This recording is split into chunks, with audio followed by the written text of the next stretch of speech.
sudah pernah kenal bisa. Ya, kalau sudah pernah kenal network Indonesia bisa, nggak perlu. Ya.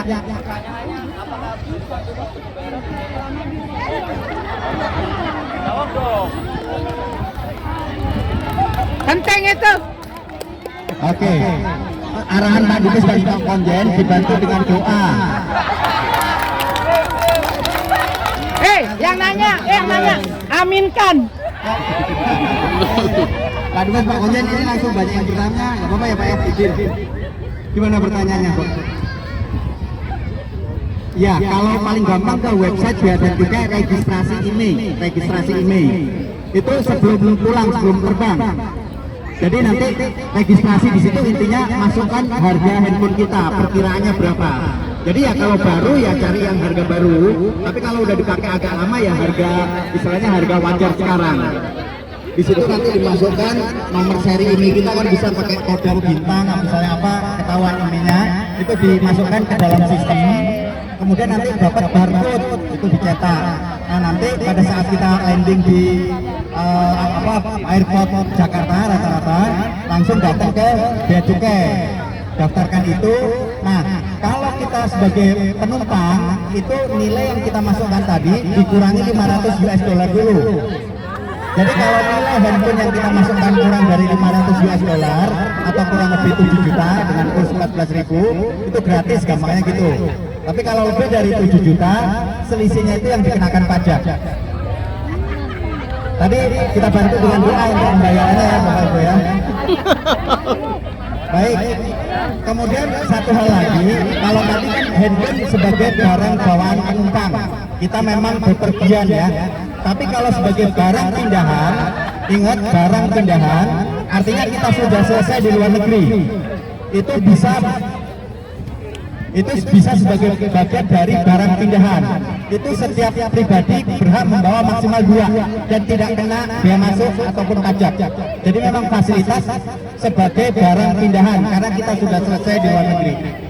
Kalau tadi kan hanya barang-barang penumpang, kita mungkin sebentar nengok keluarga dan sebagainya ya. Kalau ingin dipakai di Indonesia bisa ya itu daftarkan. Kalau enggak tadi sepanjang itu paket data dan sebagainya masih hidup lah, yang wifi-nya dan sebagainya. Baik, itu yang mungkin Bapak Ibu, jika ada pertanyaan silakan bisa kontak ke KBRI untuk saya ataupun di staf atas keuangan ya. Untuk itu kami mengundang yang kami hormati Bapak Bobi Wahyu Hernawan sebagai atas keuangan yang akan sharing sama kita semua mengenai kebijakan cukai ya, email barang bawaan, kemudian email dan segala macam yang terkait dengan isu-isu di Kementerian Keuangan. Silakan Pak Bobi.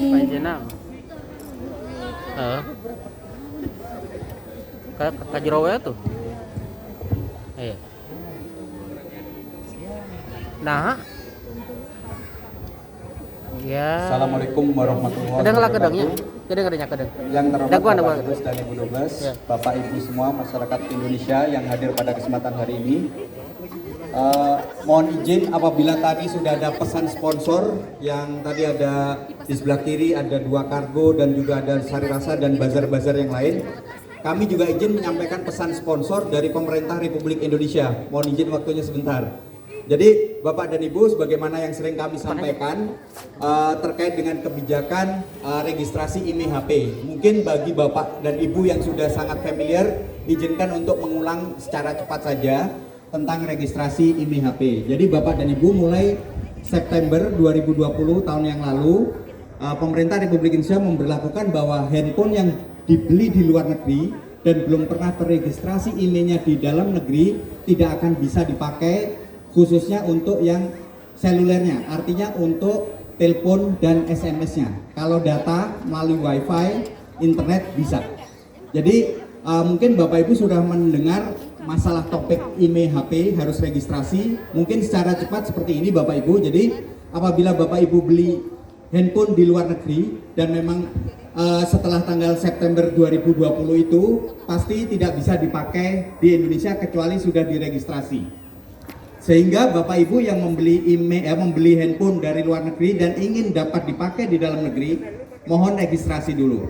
Caranya tentunya sebelum kita terbang ataupun ingin membawa barang atau handphone masuk ke Indonesia, registrasi melalui website Bea dan Cukai, registrasi IMEI, atau melalui aplikasi registrasi IMEI Bea dan Cukai.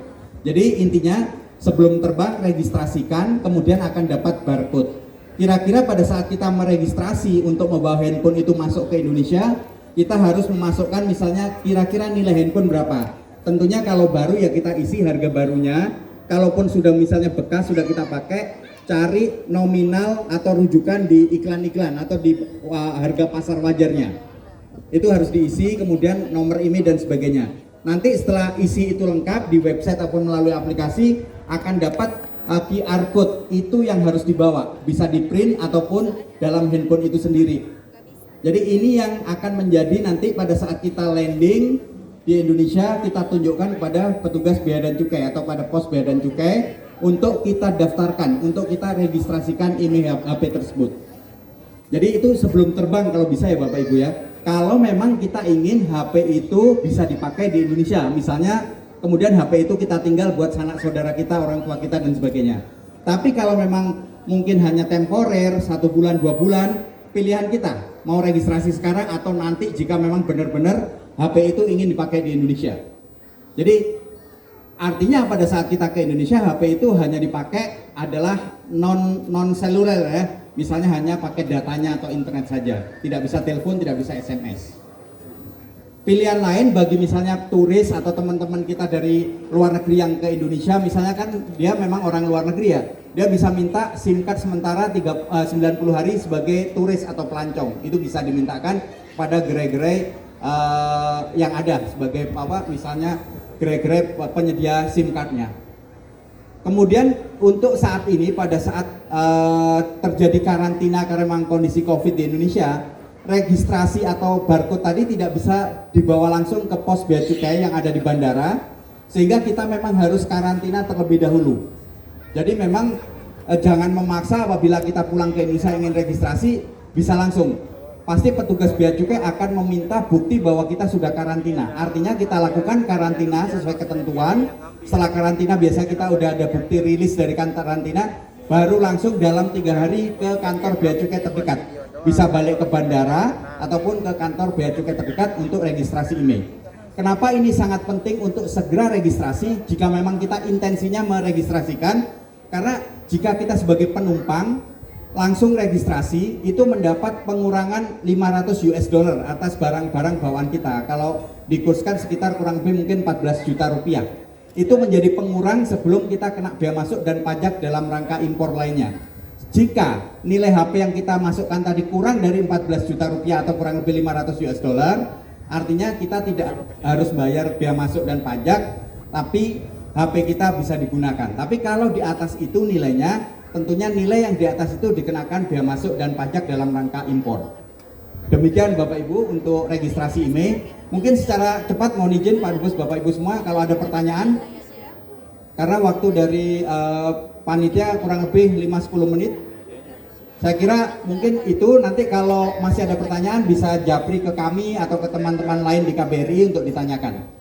Kemudian yang kedua sedikit tentang barang pindahan, Bapak Ibu, ini selalu juga kami sampaikan. Jadi untuk Bapak Ibu yang memang pindah, artinya selesai dinas, selesai tugas, selesai sekolah dari luar negeri masuk ke Indonesia untuk back for good istilahnya, itu mendapatkan fasilitas pembebasan bea masuk untuk barang pindahannya.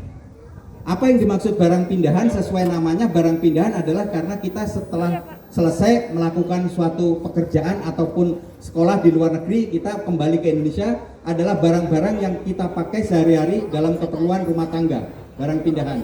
Kecuali yang tidak bisa dianggap barang pindahan adalah kendaraan bermotor dan juga barang dagangan. Memang ini tricky ya bahasa barang dagangan ini, nanti petugas di lapangan yang bisa memastikan oh ini dagang, oh ini memang barang pindahan keperluan rumah tangga. Nah, untuk barang pindahan tentunya orang yang akan mengajukan pembebasan bea masuk datang ke KBRI ataupun perwakilan luar negeri dimanapun akan dilegalisir istilahnya list barang-barang pindahannya. Mohon izin dipastikan bahwa barang pindahan adalah barang keperluan rumah tangga yang memang kita pakai sehari-hari di luar negeri, istilah barang pindahan. Sehingga kalau ada pertanyaan gimana kalau ada yang baru beli dan sebagainya, kata kuncinya adalah nanti pertama tergantung petugas di lapangan di sana. Kalau dilihatnya itu baru ya apakah itu jadi barang dagangan atau barang pindahan gitu. Jadi pastikan memang itu barang-barang keperluan rumah tangga yang memang kita pakai di luar negeri. Gitu ya. Ini mohon perhatian dari situ. Jadi list barang, jenisnya dan sebagainya itu juga harus dibikin listnya, kemudian dimintakan legalisir atau tanda sah gitu ya dari perwakilan luar negeri. Dengan adanya list ini, pihak kargo akan bisa membantu kita dengan cepat, tidak akan dikenakan bea masuk dan sebagainya. Karena sebenarnya pada saat barang dari luar negeri masuk ke Indonesia itu sudah dihitung sebagai impor secara teknologi, secara term hukum. Pemasukan barang dari luar pabean kepada dalam pabean itu adalah impor, kegiatan impor dari sisi Indonesia atau otoritas Indonesia. Sehingga barang apapun sebenarnya yang masuk kepada Indonesia adalah barang impor. Nah, untuk itu dikasih fasilitas itu adalah barang pindahan, sehingga semua rumah tangga yang selesai di luar negeri misalnya bawa barang-barangnya, TV dan sebagainya, silakan sepanjang memenuhi kriteria barang pindahan, dimintakan legalisir kepada perwakilan di luar negeri, kargo yang akan mengurus itu. Nah, di sini ada juga sponsorship dari kargo, mereka sangat aware bagaimana cara menyusun list barang dan sebagainya. Tentunya karena tadi barang pindahan ini selesai dinas, selesai tugas, selesai belajar di luar negeri, biasanya akan kita minta bukti bahwa memang benar selesai. Misalnya selesai kontraknya selesai, kemudian selesai sekolah, ada ijazah dan sebagainya, surat keterangan dan sebagainya. Demikian mungkin penjelasan singkat dari kami. Pesan sponsor dari pemerintah Republik Indonesia untuk selalu mengingatkan kepada Bapak Ibu semua bahwa ada fasilitas-fasilitas dan ada kewajiban-kewajiban bagi kita yang berdomisili di luar negeri untuk melakukan misalnya tadi registrasi IMEI dan juga fasilitas pembebasan bea masuk untuk barang pindahan. Demikian Bapak Ibu, terima kasih. Wassalamualaikum warahmatullahi wabarakatuh.